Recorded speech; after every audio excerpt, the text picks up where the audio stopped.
बिस्मिल्लाहिर्रहमानिर्रहीम। अस्सलाम वालेकुम डियर स्टूडेंट। एक लेक्चर हमारा इंट्रोडक्शन और इन्फॉर्मेशन वगैरह का था, वो जो है ना मज़ीद उसको आगे कंटिन्यू रखते हैं हम। नॉन टर्मिनेटिंग डेसिमल्स, इसकी टू टाइप्स हैं, एक नॉन रिकरिंग है और एक हमारे पास रिकरिंग है, जो प्रीवियस लेक्चर में मैं आपको बता चुका हूँ, जिसके अंदर मैंने एलेबोरेट कर लिया था कि अगर पॉइंट के बाद वैल्यूज़ अप टू सोन चलती जाती हैं, वो फिनिश नहीं होती, तो वो नॉन रिकरिंग कहलाती हैं। नॉन टर्मिनेटिंग तो ऑब्वियसली वो हैं ही हैं, लेकिन वो नॉन रिकरिंग भी हैं। अगर वो पॉइंट के बाद चलती जा रही हैं बट वो सेम चलती जा रही हैं, तो these are called recurring decimal. ये दो एग्जांपल्स मैंने ये लास्ट लेक्चर में मैंने आपको एलेबोरेट कर दी हैं। लेकिन इस चीज़ को दो डिफरेंस मज़ीद ये क्लियर हो जाते हैं कि अगर पॉइंट के बाद वैल्यू डिफरेंट हो तो उसे क्या कहते हैं, इर्रेशनल नंबर। लेकिन अगर पॉइंट के बाद वो वैल्यू सेम चलती जाए, उसे क्या कहते हैं, रैशनल नंबर्स। एग्जाम्पल डिफाइन इसकी बनेगी infinite number of digits after the decimal point, यानी कि डेसिमल पॉइंट के बाद उसके अनलिमिटेड नंबर हैं, यानी कि चलते जा रहे हैं। कुछ एमसीक्यूज क्लियर कर लेते हैं। एमसीक्यूज है ये हमारे पास, the sum of rational and irrational numbers. अगर हमारे पास दो रैशनल्स, एक रैशनल और एक इर्रेशनल नंबर हो, इन दोनों को अगर हम प्लस करें तो आंसर हमारे पास क्या आएगा। लेट्स सपोज एक नंबर वैल्यू हमारे पास 2 है, उसको मैं प्लस करता हूँ एक इर्रेशनल वैल्यू √3 से, तो इसका आंसर क्या बनेगा। तो इसको मैं कैलकुलेटर पे प्रेस करके देखा तो आंसर आ रहा है 3.73200508। ये तो इर्रेशनल है क्योंकि पॉइंट के बाद चलता जा रहा है, नॉन टर्मिनेटिंग है, पॉइंट के बाद डिफरेंट चलता जा रहा है, सो नॉन रिकरिंग है। So non terminating and non recurring are called irrational numbers. Let's suppose एक और एग्जांपल ले लेते हैं। एक रैशनल नंबर 3/1 रैशनल है ना, और पाई आपको पता है इर्रेशनल है। अगर मैं 3 में पाई ऐड करता हूँ 3 + पाई, आप कैलकुलेट करके देख लें 6.1415 अप टू सो ऑन, ये तो डिफरेंट नंबर है। एक तो पॉइंट के बाद चलता जा रहा है, non terminating and non recurring are called irrational number. Another example, एक एमसीक्यू इंपॉर्टेंट है कि रैशनल मल्टीप्लाई इर्रेशनल। अगर मैं किसी रैशनल को इर्रेशनल से मल्टीप्लाई करूं तो आंसर क्या बनेगा।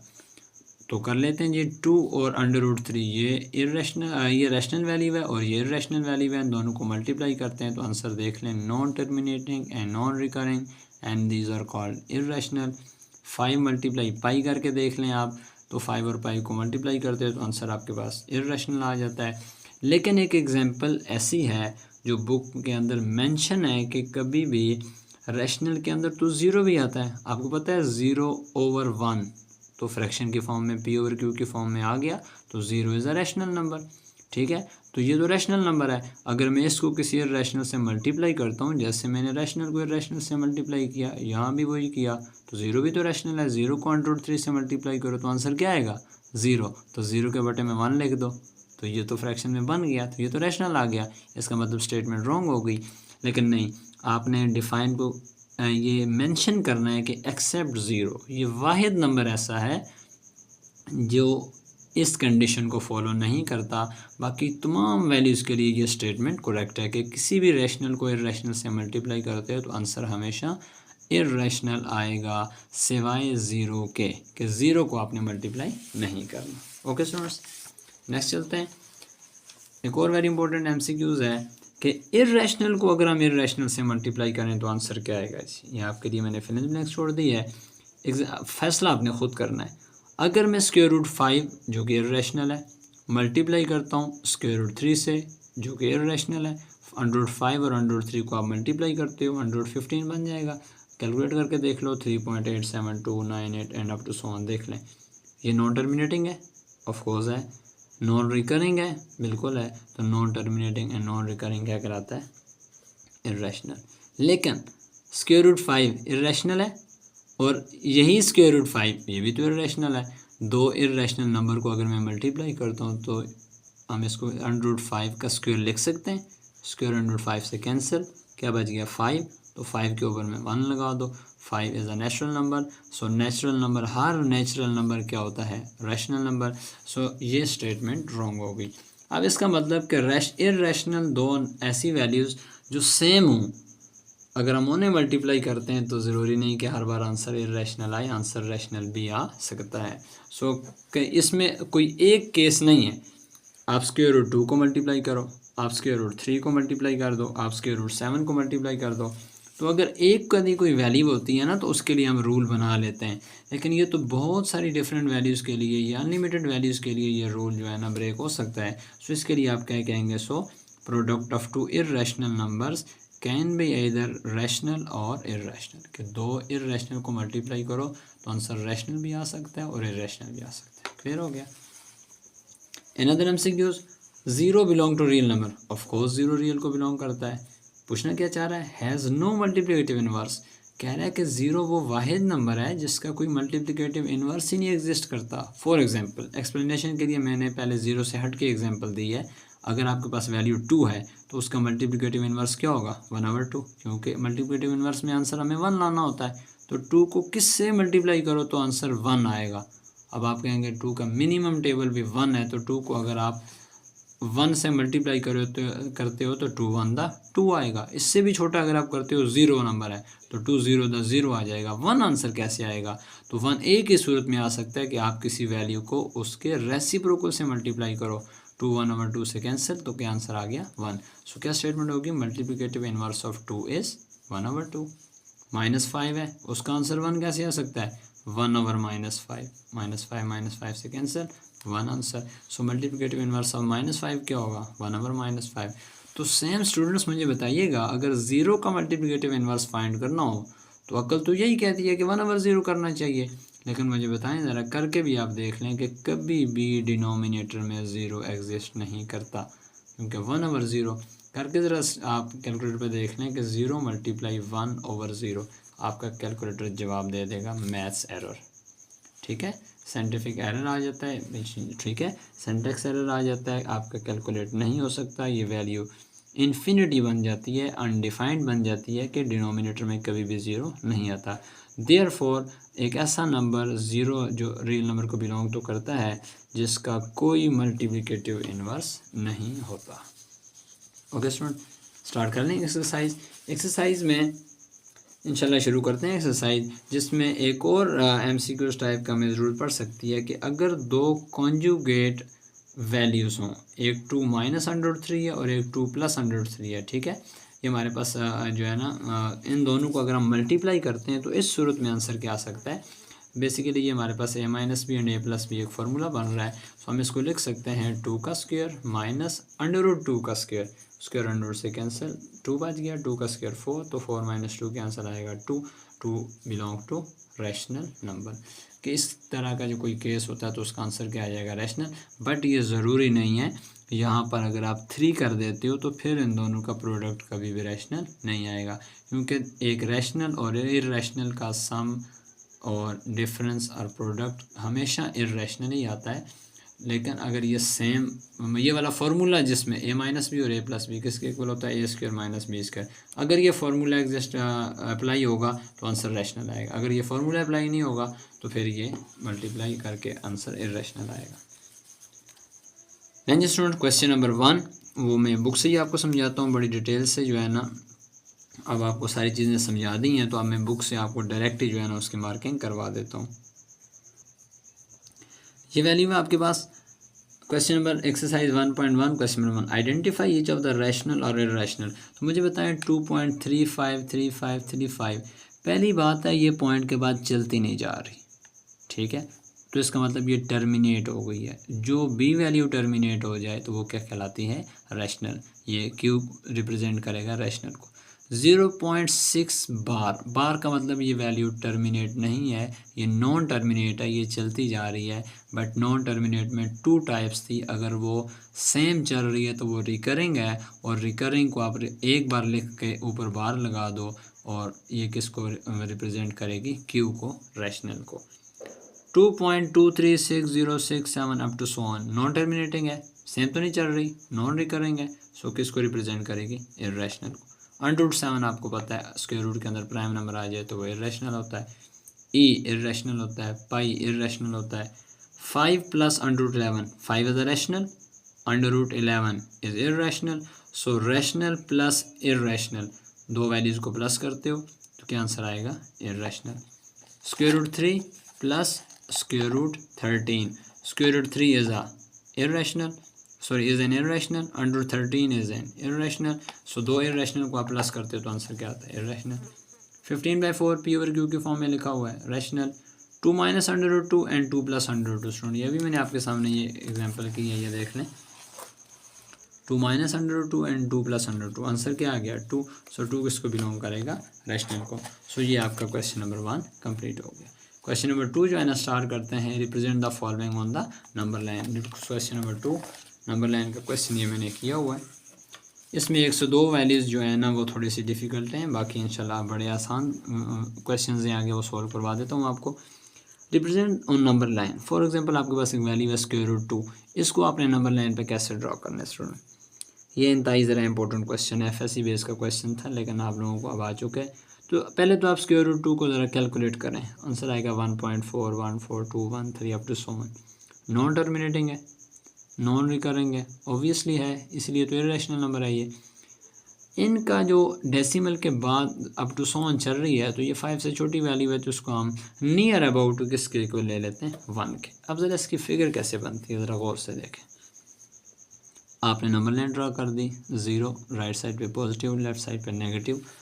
अब आपने देखना ये है कि ये नियर किसके इक्वल है? 1 के, ये आ गया। अब एग्जैक्ट वैल्यू क्या है? 1.4, ठीक है, 1.4 and up to so on. तो 1 और 2 के दरमियान आपको पता है 10 इक्वल पार्ट्स होते हैं, जिसके लिए 9 लाइन लगती हैं। सो देख लेते हैं इन लाइन हमने कैसे लगाई हैं। ये देख लें, 1 2 3 4 5, ये दरमियान वाली जो बड़ी लाइन मैंने लगाई है ये 5 है, 6 7 8 9 10। सो 1.4 वैल्यू क्या मेरे पास? 1.4। सो कंपास आप यहाँ पर रखें और ओपन करें आप कहाँ तक? 1.4 तक, और एक आर्क लगा दें इस तरह करके, एक सेमी सर्कल। पूरा बनाने की ज़रूरत नहीं है, मैं बता देता हूँ, आपने इसको यूँ कर देना। अब वैल्यू नियर किसके है? 1 के। तो 1 के ऊपर एग्जैक्ट 90 डिग्री जो है ना आप डी रख के बना सकते हैं, या डायरेक्ट स्केल से बना सकते हैं, लेकिन होनी चाहिए ये बिल्कुल स्ट्रेट। ऐसा नहीं कि आप इधर बना दें या इधर करके बना दें, एग्जैक्ट स्ट्रेट होनी चाहिए। बल्कि इसको मैं लिख देता हूँ 90 डिग्री, ठीक है। तो ये 90 डिग्री तभी बनेगा जब ये बिल्कुल स्ट्रेट होगा। तो जहाँ पर ये इस आर को कट कर रही है वहाँ से आप इसको इससे मिला लो। सो ये वैल्यू आपके पास क्या आ जाएगी? कंफर्म बात है, स्क्वायर रूट 2। क्यों? ये 1 यूनिट है, ऑब्वियसली ये भी क्या होगा? 1 यूनिट। तो ये परपेंडिकुलर है, ये बेस है, तो आपको पता है perpendicular square plus base square is equal to hypotenuse का स्क्वायर। तो 1 का स्क्वायर क्या होता है? 1, 1 का स्क्वायर क्या होता है? 1, 1 प्लस 1 क्या आ जाएगा? 2, यानी कि इधर भी 2 और उधर भी स्क्वायर रूट 2। तो दोनों तरफ अगर आप स्क्वायर लेते हो तो ये स्क्वायर एंड रूट से कैंसिल हो जाएगा, क्या आंसर आ जाएगा? 1। क्लियर हो गया स्टूडेंट्स? ये इसका जो है ना ये फिगर हमारे पास ये बनती है। नेक्स्ट क्वेश्चन है स्क्वायर रूट 5, कैलकुलेटर पे करेंगे आप तो 2.236 अप टू सो ऑन आ रहा है, विच इज़ नियर टू 2। अब ज़रा इसकी फिगर देखें, नंबर लाइन ड्रॉ कर दी, 0 1 2 3 up to so on. Exact figure value हमारे पास है 2.23, तो 2.2 आप 2 के बाद जो 9 लाइन लगानी है, तो उसमें 2 के बाद 2 के ऊपर जो है ना एक आपने आर्क और सेमी सर्कल ड्रा करना है, और नियर किसके है? 2 के। सो 2 के ऊपर आप 90 डिग्री बनाएंगे। आपने 90 डिग्री बना दिया, ये मैं 90 का सिंबल लगा देता हूँ, ओके हो गया। ये 90 डिग्री आपने लगा दिया। अब जहाँ पर ये इसको कट कर रही है इस पॉइंट को, यहाँ पर, सो इसको कोई नेम दे देते हैं, लेट्स सपोज ये O है, ये A है और ये B है। यहाँ पर आप देख लें, अब ये वाली वैल्यू तो बेसिकली ये तो 2 यूनिट्स है मेरे पास, और ये वैल्यू मेरे पास हमेशा क्या होगी? 1 यूनिट। सो 2 का स्क्वायर क्या होता है? 4, और 1 का स्क्वायर क्या होता है? 1। सो 4 + 1 क्या आ जाएगा? 5। हाइपोटेनिस का आप स्क्वायर लेंगे तो ऑब्वियसली स्क्वायर एंड रूट से कट जाएगा, क्या आंसर आ जाएगा? 5 के इक्वल। ये मैं थोड़ा सा एलेबोरेट कर देता हूँ, ये मैंने यहाँ पर लिखा नहीं है, मैं आपको बता देता हूँ। हमारे पास फॉर्मूला क्या होता है? हाइपोटेनिस का square is equal to perpendicular square plus base square. Hypotenuse मेरे पास क्या आ गया? स्क्वायर रूट 2, इसका आप स्क्वायर लें।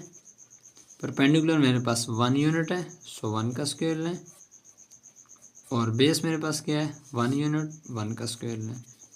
तो 1 का स्क्वायर क्या आएगा? 1, 1 का स्क्वायर 1, स्क्वायर एंड रूट से cancel, so 2 is equal to 2। Okay student, यहाँ पर देख लें आप, सेम वही तरीकाकार हाइपोटेन्यूज का square is equal to perpendicular square plus base square. So hypotenuse आपके पास स्क्वायर रूट 5 है, परपेंडिकुलर मेरे पास क्या वैल्यू है 1, वो ये 1 यूनिट होता है, और बेस मेरे पास कितना है, ये 1 यूनिट और ये 2 यूनिट, यानी कि लेट्स सपोज हम सेंटीमीटर ले लेते हैं तो ये 2 सेंटीमीटर, तो 2 सेंटीमीटर का स्क्वायर, 1 का स्क्वायर क्या आएगा 1, 2 का स्क्वायर क्या आएगा 4, सो 4 + 1 क्या आएगा 5। चेक करें, अगर आप हाइपोटेन्यूज फाइंड करेंगे तो क्या आंसर आएगा 5 आ जाएगा ना। सो यहाँ पर ये हमारे पास वैल्यू आ गई hypotenuse is equal to square root 5। Okay का स्टूडेंट, ये जो है ना ये इस तरह से इसका नंबर लाइन का क्वेश्चन बनता है। नेक्स्ट बड़े इजी से पार्ट्स हैं वो शुरू करते हैं। वैल्यू है third part 4 whole 1/3 draw on number line. 4 whole 1/3 का मतलब है कि एग्जैक्टली 4 तक तो ये नंबर हमारे पास पूरे हैं। हाँ, 4 से आगे पूरी वैल्यू 5 नहीं है, उस 5 का 1/3 है, 5 वैल्यू का 1/3 है। अब देखते हैं, तो 4 तक तो ठीक है ना, 4 के बाद 5 के दरमियान आपने क्या करना है, 3 इक्वल पार्ट्स बनाने हैं। वो 10 लाइन लगाने की ज़रूरत नहीं है, आपने बस इसको इस मेथड से समझना है कि 4 और 5 के दरमियान आपने कितने इक्वल पार्ट्स बनाने हैं, 3। तो 3 इक्वल पार्ट्स बनाने के लिए आपने लाइंस 2 लगानी है, क्योंकि ये पहला हिस्सा, ये दूसरा और ये तीसरा। मैं कहता हूँ इस मार्कर को 2 इक्वल पार्ट्स में डिवाइड करो, तो आप यहाँ से एक कट करेंगे, एक इधर कट बनेगा, एक इधर बनेगा, 2 पार्ट्स पूरे हो गए। मैं कहता हूँ इस मार्कर के 3 इक्वल पार्ट्स करें, तो आप ऐसे इक्वल कट करेंगे और ऐसे इक्वल कट करेंगे। अब देख लें, मैंने तो 3 इक्वल पार्ट्स का कहा, लेकिन आप निशान कितने लगा रहे हैं, 2। ठीक है, पहला निशान, दूसरा निशान, तो तीसरी खुद ही वैल्यू सेपरेट हो जाएगी ना। तो सेम मैं कह रहा हूँ कि 4 और 5 को आपने 3 इक्वल पार्ट्स में डिवाइड करना है, तो आपने 2 लाइन लगानी है, और किस के ऊपर निशान लगाना है, 1 के ऊपर। सो पहले निशान, 4 के बाद इधर से काउंटिंग स्टार्ट होगी। ठीक है, 4 के बाद पहले निशान के ऊपर जो वैल्यू बनेगी वो 4 होल 1/3 होगी। नेक्स्ट वैल्यू है -2 होल 1/7। -2 का मतलब लेफ्ट साइड पे आएंगे, इसका मतलब वैल्यू -2 पूरी है, -2 से आगे जो है ना उसका 1/7 पार्ट है। तो -2 और 3 के दरमियान आपने 7 इक्वल पार्ट्स बनाने हैं। ये सॉरी मैंने जो है ना थोड़ी सी नंबरिंग स्केल के साथ नहीं की। सो आपने इसको 7 इक्वल पार्ट्स बनाने हैं, 1 2 3 4 5 6, 7वां वो खुद ही बन जाएगा। यानी कि 7 इक्वल पार्ट्स बनाने के लिए आपने स्केल के साथ सेंटीमीटर का गैप रखते हुए आपने इसके 6 लाइन लगानी है, 7वें वो खुद बनेगी, और पहली लाइन के ऊपर आपने ये निशान लगा देना -2 होल 1/7। अगेन सुन लें, -2 होल 1/7 का मतलब है कि -2 तक पूरा है, उससे आगे -2 और 3 के दरमियान जो है ना इसके 7 इक्वल पार्ट्स बनाने हैं। उसके लिए आपने 6 लाइनें लगानी हैं, और पहली लाइन के ऊपर जो है ना आपने निशान लगा देना। 5/8 कैलकुलेट पे करके देख लो, आपको 0 पॉइंट समथिंग आ जाएगा। कभी भी प्रॉपर फ्रैक्शन का आंसर 0 और 1 के दरमियान के अलावा कहीं पे एग्जिस्ट नहीं कर सकता। ठीक है, अगर नेगेटिव नंबर है तो वो 0 और -1 के दरमियान लाई करेगा, अगर वो पॉजिटिव नंबर है तो वो 0 और 1 के दरमियान लाई करेगा। सो 5/8 आप आकर जो है ना सोल्व करते हैं तो ये 0 और 1 के दरमियान आएगा, लेकिन हमने डेसिमल में तो आंसर बताना नहीं है, फ्रैक्शन में है तो फ्रैक्शन में बताएंगे। तो 0 और 1 के दरमियान कितने इक्वल पार्ट्स करने हैं आपने, 8। लाइन कितनी लगाएंगे, 7। देखें जी कितनी मैंने लगाई हैं, 1 2 3 4 5 6 7, 8वीं लाइन वो खुद होगी। तो अगर ये मैंने 8 इक्वल पार्ट्स कर दिए तो किस के ऊपर निशान आपने लगाना है, 5 के ऊपर। ओके हो गया। नेक्स्ट क्वेश्चन है 2 होल 3/4 ड्रॉ नंबर लाइन। सो 2 होल 3/4, इसका मतलब 2 तक नंबर लाइन कंप्लीट है। 2 से आगे जो वैल्यू होगी उसके आपने 4 इक्वल पार्ट्स कर लगाने हैं, जिसमें थर्ड के ऊपर आपने निशान लगाना है। सो 2 तक वैसे ही आ गया, 2 और 3 के दरमियान 4 इक्वल पार्ट्स करें, 1 2 3 4। सो 4 इक्वल पार्ट्स में से जो तीसरा पार्ट है उसके ऊपर हमने निशान लगा दिया 2 होल 3/4। ये नंबर लाइन का क्वेश्चन सॉल्व हो गया। Okay student. अच्छा स्टूडेंट, नेक्स्ट क्वेश्चन है क्वेश्चन नंबर 3।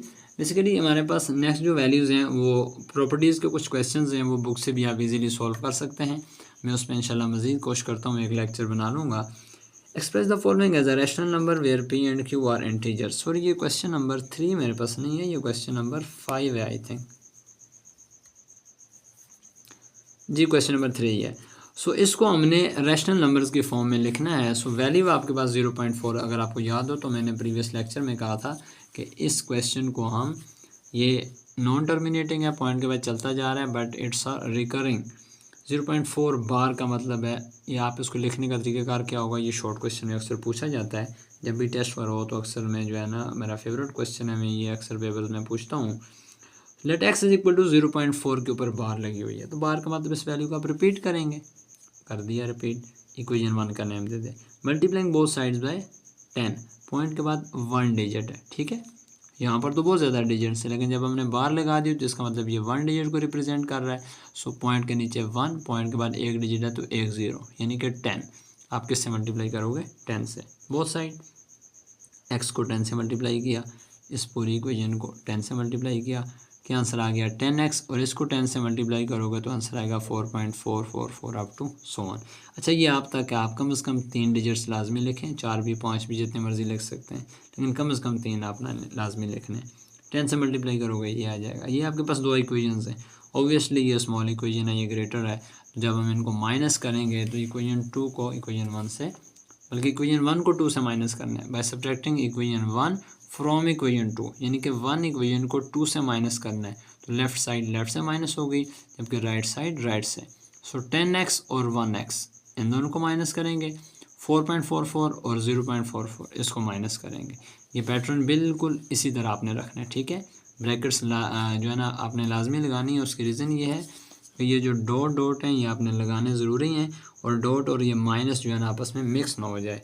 सो इस तरह आपने ब्रैकेट लाजमी लगानी है। 10 में से 1x निकालो तो क्या आंसर आ जाएगा 9x, इसको इससे माइनस करेंगे तो 3.996 अप टू सो ऑन, यानी कि ये कंफर्म बात है, हमेशा राउंड ऑफ करके वही डिजिट्स 4 बना करेगा। सो 9 बेटे इधर मल्टीप्लाई और उधर जाके डिवाइड हो गया, तो ये आपके पास आंसर आ जाएगा। नेक्स्ट क्वेश्चन है 0.37, ऊपर बार लगी हुई है, तो इसका मतलब ये है कि ये 37 जो वैल्यू है, जो पॉइंट के बाद 37 बार लगी है, तो इसका मतलब ये रिपीट हो रही है। सो 37 मैंने कहा था आपसे कि कम से कम 3 टाइम आप लाजमी लिखेंगे, and up to so on. अब मुझे बताइए इसको मल्टीप्लाई किससे करना है, क्योंकि पॉइंट के बाद कितने डिजिट्स रिप्रेजेंट हो रहे हैं, 2 डिजिट्स। सो पॉइंट को ख़त्म करके 1 और 2 डिजिट्स, तो डेफिनेटली क्या बनेगा 0। दोनों साइड पे आप किससे मल्टीप्लाई करेंगे, 100 के साथ। जैसे यहाँ पर 10 से मल्टीप्लाई किया, तो वहाँ पर हमने किससे मल्टीप्लाई करना है, 100 से। तो देख लेते हैं, ये 100 से मल्टीप्लाई किया, 100 मल्टीप्लाई x और 100 multiply 0.3737 up to so on, 100x इधर बनेगा 37.3737 up to so on. 2 equations हैं, उनको सब्ट्रैक्टिंग करेंगे, 100x में से x निकलेगा तो 99x, इन दोनों को माइनस करेंगे तो राउंड ऑफ करके क्या बनेगा 37, 99 इधर आके डिवाइड। 0.21 बार है, पॉइंट के बाद बार है, तो इसका मतलब ये नंबर रिपीट हो रहा है अगेन एंड अगेन। पॉइंट के बाद 2 डिजिट्स हैं, तो 100 से मल्टीप्लाई, दोनों साइड पे मल्टीप्लाई किया, तो 100x is equal to 21.2121 up to so on. So by subtracting equation 1 from equation 2, इन दोनों को सॉल्व करेंगे तो 99x is equal to 21 after round off. So 99 उधर जाके डिवाइड, सो 21/99। क्लियर हो गया स्टूडेंट, ये आंसर आपका जो है ना, ये बड़ा इंपॉर्टेंट शॉर्ट क्वेश्चन है, ये अक्सर पेपर में पूछा जाता है। नेक्स्ट क्वेश्चन है question number 6, find 2 rational number between 1/3 and 1/4। 2 question ऊपर रह गए हैं, वो प्रॉपर्टीज़ वाले हैं, वो इंशाल्लाह मैं करवाऊंगा आपको। इन 2 नंबर्स के दरमियान का रैशनल नंबर फाइंड करो जी। पहले तो ज़रा गौर से सुने कि जब 2 वैल्यूज़ के दरमियान आपने वैल्यू फाइंड करनी होती है, तो हमेशा आप उस वैल्यू को सम करो और 2 से डिवाइड करो, सिंपल सी बात है। रैशनल नंबर बिटवीन 1/3 एंड 1/4, तो इन दोनों वैल्यूज़ को प्लस करो और 2 से डिवाइड करो। देखिए मैंने इन दोनों को प्लस किया, और इसके डिवाइड में 2 लिखने के बजाय मैंने बाहर 1/2 लिख दिया। उसकी रीज़न ये है कि बार बार इसका अपना एलसीएम भी आना है, तो फिर इसके ओवर में मैं कहाँ 2 लगाता फिरता रहूँगा। सो आप इसको यूँ लिख सकते हैं कि 1/2, 1/3 प्लस 1/4। ऑफकोर्स 3 और 4 का एलसीएम जब हम लेंगे तो 3 4 12 आ गया। अब बहुत से शहजादों को तो एलसीएम में नहीं आता। 3 का टेबल पढ़ें 12 आए, 3 के किस टेबल पे 12 आता है, 3 4 12, तो 4 को आपने न्यूमिनेटर से मल्टीप्लाई कर देना, 4 1 4। 4 का टेबल पढ़ें 12 आए, 4 3 12, सो 3 आंसर आया, तो उसको ऊपर आप न्यूमिनेटर से मल्टीप्लाई करोगे, 4 1 4, 3 1 3। बहुत सारे बच्चे कहते हैं सर क्रॉस मल्टीप्लाई हो जाता है, 4 1 दा 4 एंड 3 1 दा 3।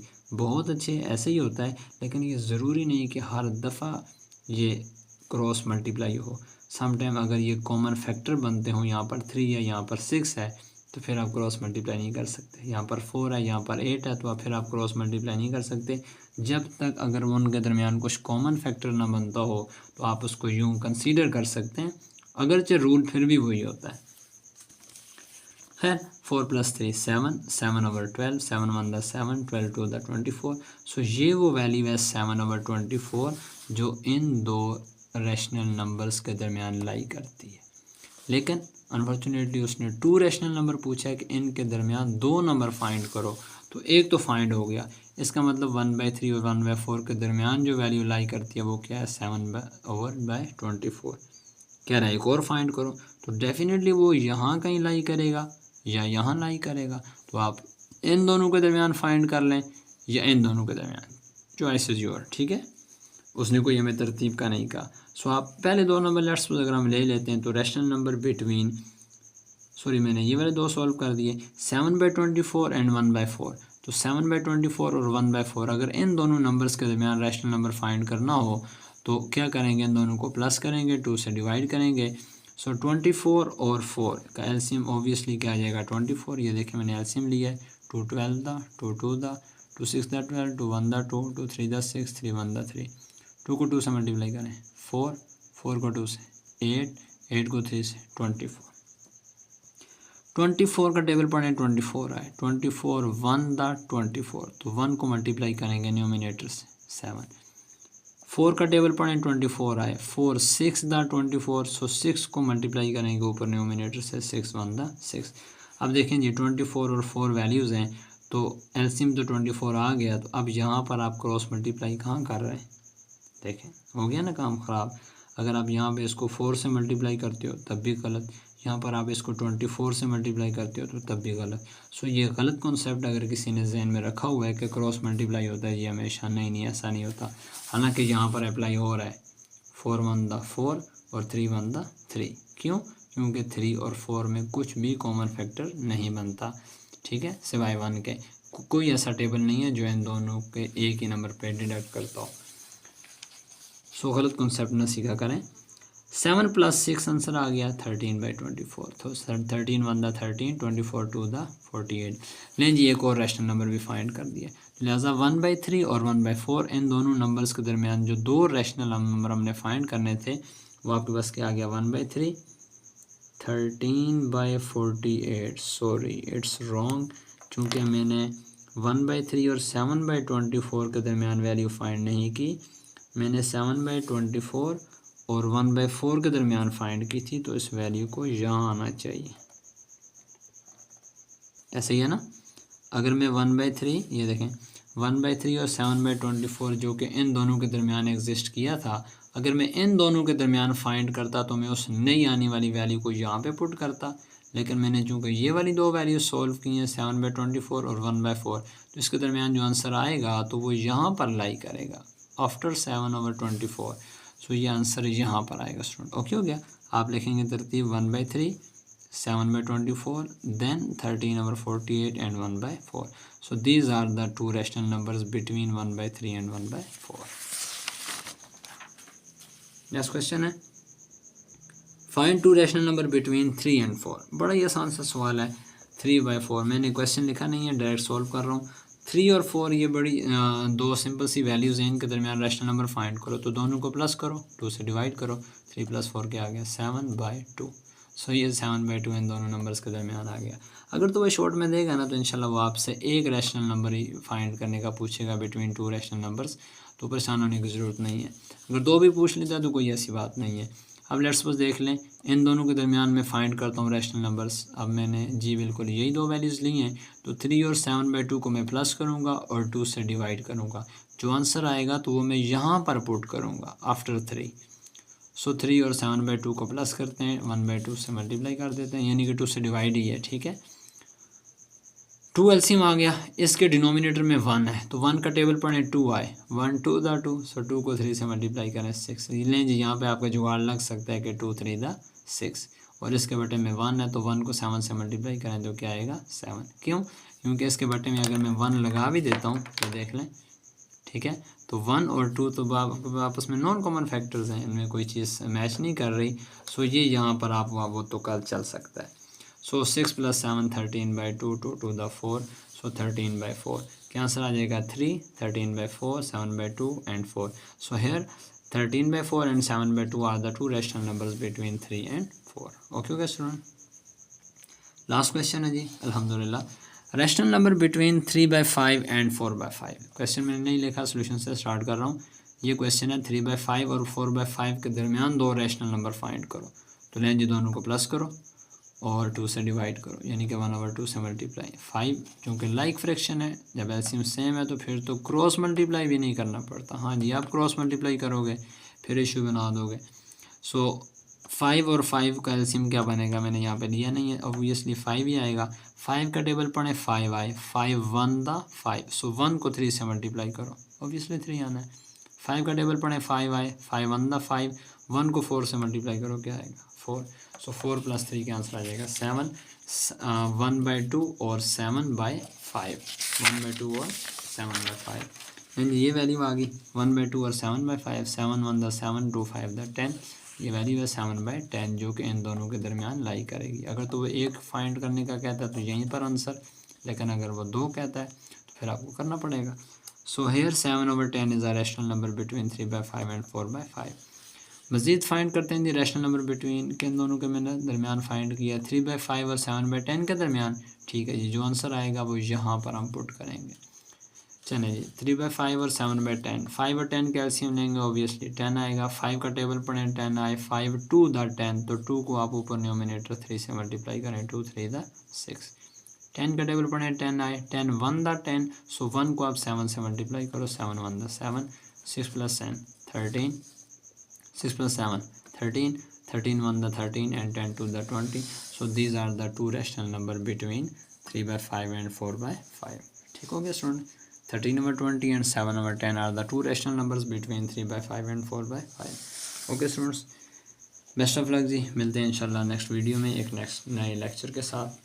आप सबकी मोहब्बतों का बहुत बहुत शुक्रिया, यूँ ही जुड़े रहिए इंशाल्लाह तो मज़ीद फ़ायदा होगा। अल्लाह हाफ़िज़, अस्सलामु अलैकुम।